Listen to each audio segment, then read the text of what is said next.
बिस्मिल्लाहिर्रहमानिर्रहीम। अस्सलाम वालेकुम।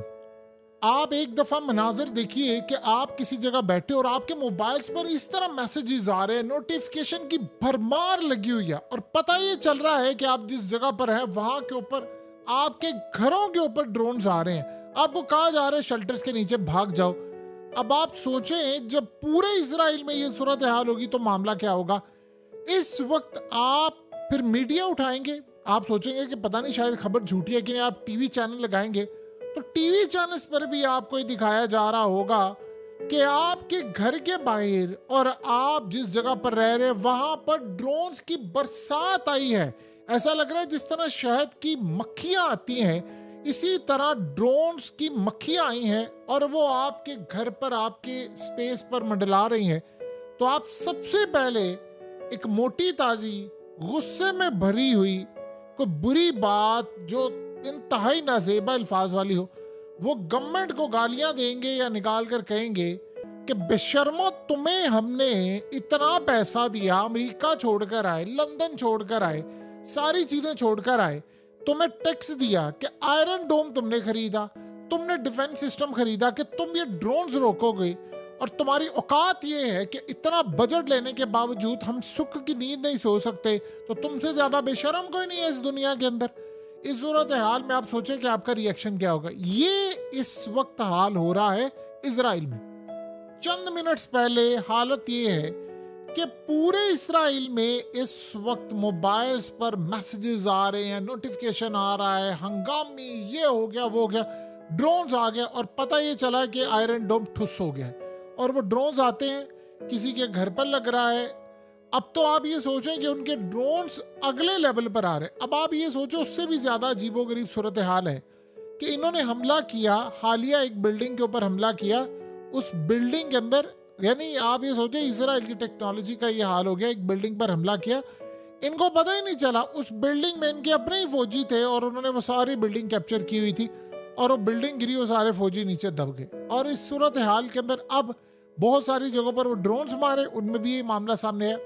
अब ये जो ड्रोन्स की खेप आई है नहीं, इनमें से जो कहानी सामने खुलकर आई है वो बड़ी हैरान कुन और बड़ी अजीबोगरीब है कि ये नए ड्रोन्स कुछ अजीबोगरीब किस्म की ड्रोन्स है, यानी एक नई टाइप ऐसा लग रहा है ड्रोन्स की, और वो पकड़े नहीं जा रहे।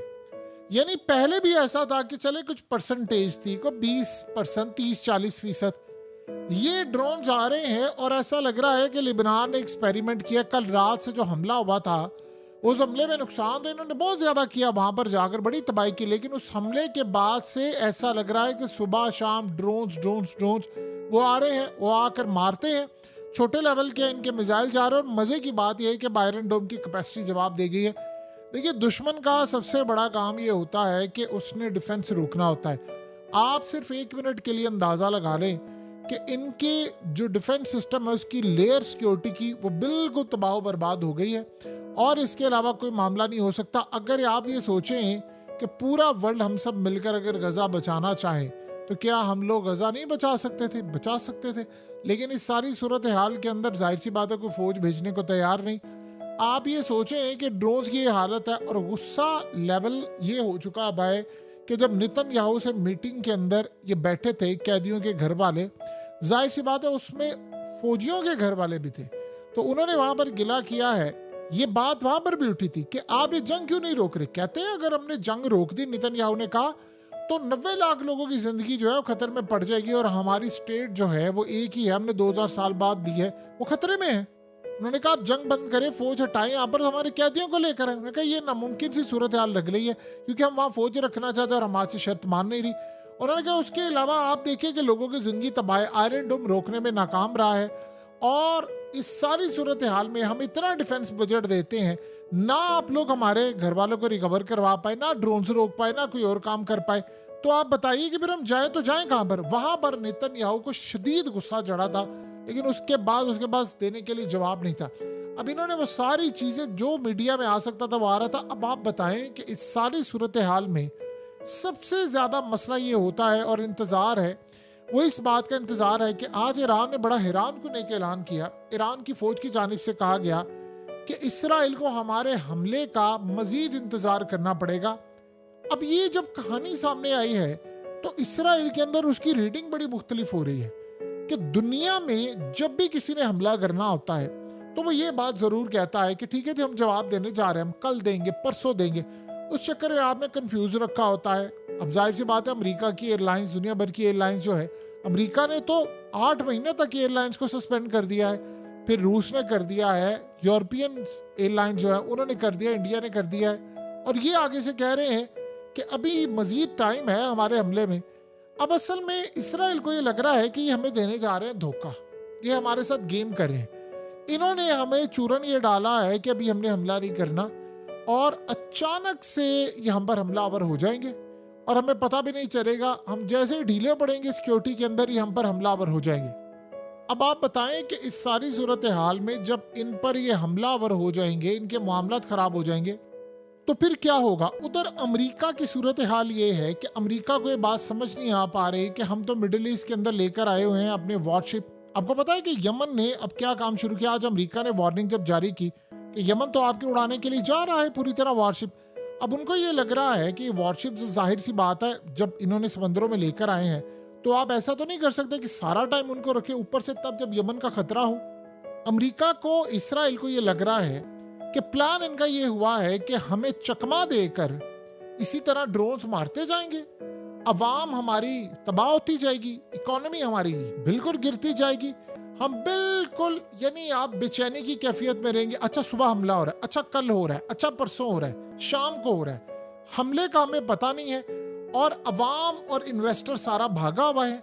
अमेरिका के वॉरशिप वहां पर खड़े हुए हैं, और ये ना हो कि अब यमन हमारे, यानी इत्तेहादी अमेरिका के वॉरशिप को सीधा निशाना बनाकर उसको तबाह करना शुरू कर दे, तो हम तो यहाँ पर खड़े, हम क्या करेंगे।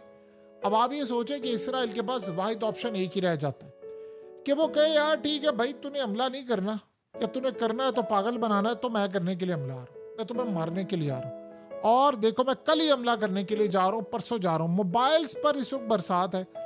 आप देखिए, जितने मर्जी अमीर हो, जितना मर्जी आपके पास पैसा हो, बिलियनर हो, लेकिन आप रात को सो रहे हैं 12-1 बजे, आपके मोबाइल्स पर मैसेजेस आ रहे हैं, अलर्ट अलर्ट, और ऊपर से उन्होंने कहा है कि आपने साइलेंट मोबाइल करके नहीं सोना, आपने वाइब्रेट पर रखना है, ताकि आपको पता चले। आप रात को सो रहे हैं और आपको पता ये चलता है कि भाई ये मामला हो गया, इस सारी सूरत हाल में कोई जंग हो गया। आपको पता कल रात को क्या हुआ।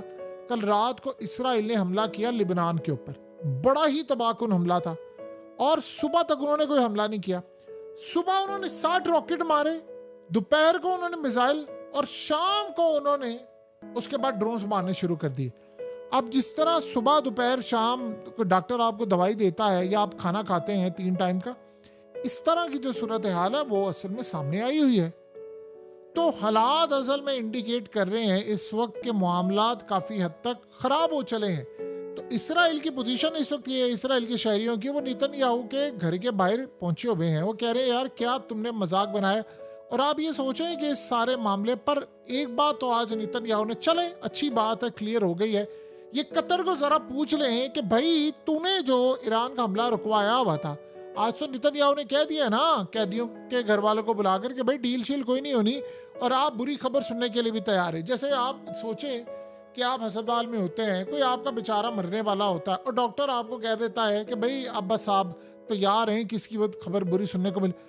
आपने कैदियों के घर वालों को बुलाया, वो आपसे कह रहे हैं कि जंग बंद करें, फौज निकालें, उनकी शराइत मानने, शराइत यही है ना कि भाई उनके इलाके वापस करो और आप यहाँ से निकलो। तो आगे से वो नेतन्याहू कहता है कि नहीं ये मुमकिन नहीं है, मैं आपके बंदे बचाने के चक्कर में 90 लाख लोगों की कुर्बानी तो नहीं ना दे सकता। उन्हें कहा इसमें 90 लाख लोगों की कुर्बानी कहाँ से आ गई, तुम बताओ ना, तुम वहां पर जाकर लड़ना चाहते हो, तुम वहां पर कब्जा करना चाहते हो, क्या हमें अपने इलाकों में जाना है। वो असल में उनमें से कई अमेरिकन हैं, कई बरतानिया के हैं, कई यूरोपियंस हैं, वो चाहते हैं कि एक दफ़ा हमारे कैदी हैं, हम यहाँ से निकल कर बाहर चले जाएं, हमने यहाँ रहने नहीं है इसराइल में। तो आप ये सोचें कि वो जाकर उनको कहता है कि नहीं आप बस बुरी खबर सुनने के लिए भी अपने आप को तैयार रखें, आप जहन तैयार रखें। यानी तुम डॉक्टर हो, ये तुम कह रहे हो कि भाई जहन तैयार रखिए, फलाना तैयार रखिए, तो लोगों को तो गुस्सा है। सो अब ड्रोन्स का मसला हो या फलाना हो, देखिए इसराइल ने बड़ा तंग आ गया है, ये बात समझे। हमला करने के बाद सबसे ज़्यादा खौफ में भी वो जी रहे हैं। अब ईरान के लोगों, आज वो जी रहे हैं ईरान के लोग आराम से, उनको पता है कि हमला जब भी करना है हमने ही करना है, और लिबनान के लोगों की भी यही सूरत हाल है।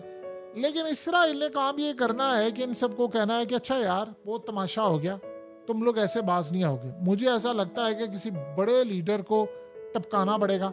इस सारे सिनेरियो के अंदर एक चीज हो सकती है, इसराइल एक काम कर सकता है जो कि वो प्लान कर रहा है कि मैं अगर ईरान पर स्ट्राइक कर दूं, लेकिन उसको खतरा सिर्फ ये है कि ये ना हो कि उधर से S-400 मेरे तैयारे को डिटेक्ट करके तबाह कर दे, क्योंकि शाम के अंदर S-400 लगा हुआ है, उसने इसराइल के अब तक के 36 मिसाइल गिराए हैं, तो वो कामयाब नहीं हुए। तो ये बहुत बुरी सूरत हाल है इस वक्त इसराइल के लिए, और उनको गुस्सा भी चढ़ा हुआ है। तो ये सोच रहे हैं कि हम हमला करने के लिए जाएंगे ना, हम खुद ही तबाह हो जाएं और सारी दुनिया में हमारी बदनामी जो है वो पीक पर चली जाए।